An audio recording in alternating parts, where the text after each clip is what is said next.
Okay, in this problem I'm going to look at in this video I'm going to look at some more challenging energy questions.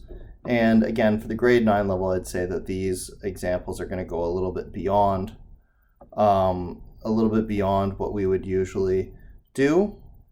So these are sort of extension little questions here. A Duracell AA battery has an energy rating of 2,500 milliamp hours. The voltage of the battery is 1.5 volts. If the battery is used to power a 10 ohm light bulb, how long will the battery last? So this is a typical way that we specify the amount of energy stored in a battery, 2,500 milliamp hours. What that means is if you operate at a current of 2,500 milliamps, the battery should last for 1 hour. Now that's not really useful because we're not going to work at this current. So what we need to do is we need to figure out how we can translate this into what's going to work for this actual situation. Here I have a voltage of 1.5 volts and I have a resistance of 10 ohms. So the first thing I'm going to do is I'm going to use these two guys to come up with what current this battery is actually going to be subject to. So here I'm going to use Ohm's law.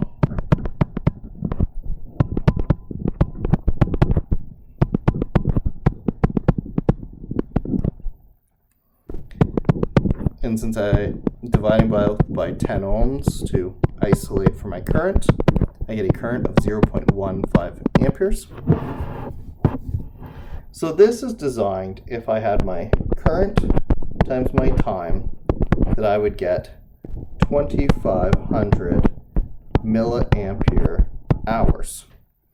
So here my current is in milliamperes. Here my current is in amperes. So to use this relationship, I have to convert this current into milliamps. So what I'm going to do is I'll convert that.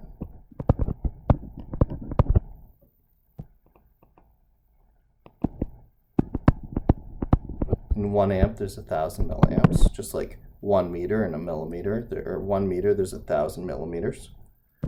So this actually works out to be 150 milliamperes. So if this product works out to 2,500 milliamp hours, then if I'm going to operate at 150 milliamps, I can determine the number of hours that my battery should last for.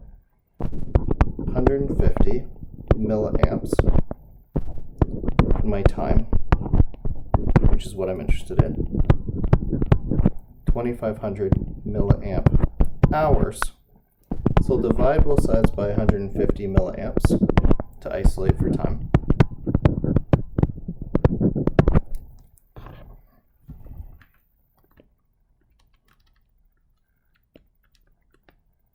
And I get that this should last for 16.7 hours.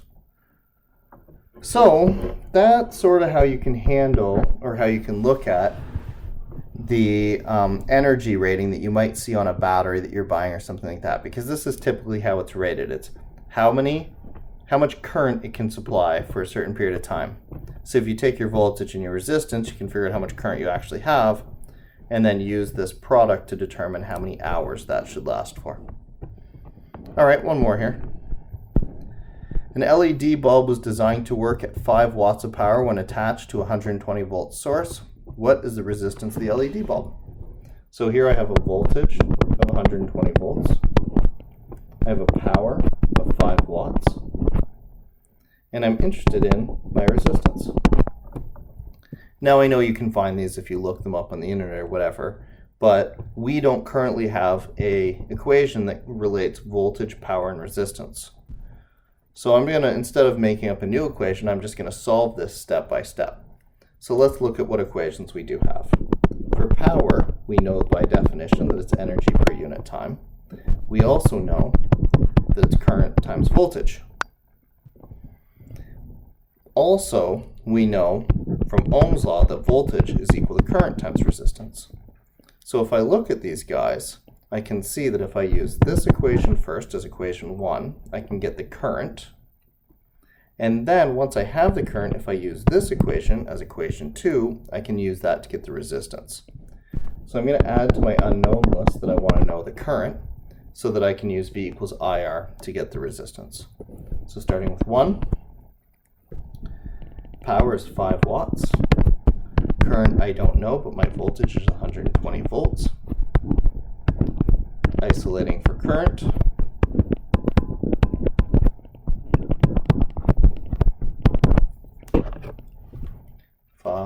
Divided by 120, 0.042. I'm rounding that a little bit, but that was just a little bit. It's actually 41666, so I'm just going to make it 0.042. And then using equation 2,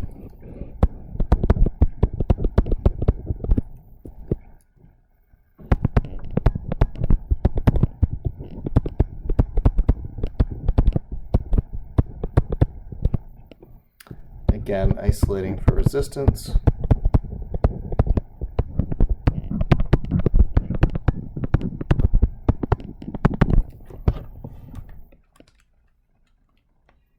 I have 2,880 ohms, which is interesting. That's a very large resistance for a light bulb, and that's part of the reason why these LED light bulbs use a lot less power when they're on. Also, you know, of course, the important thing about an LED light bulb is that when it's on, it's producing just light energy and a lot less heat energy, which is what allows them to be a lot more efficient. So there's a couple other power problems. Again, I would consider these maybe not so much this one, but this one to be an extension on the normal grade 9. This one maybe is okay, but a little bit challenging. So mostly these are here if you're interested in this and you want to learn more.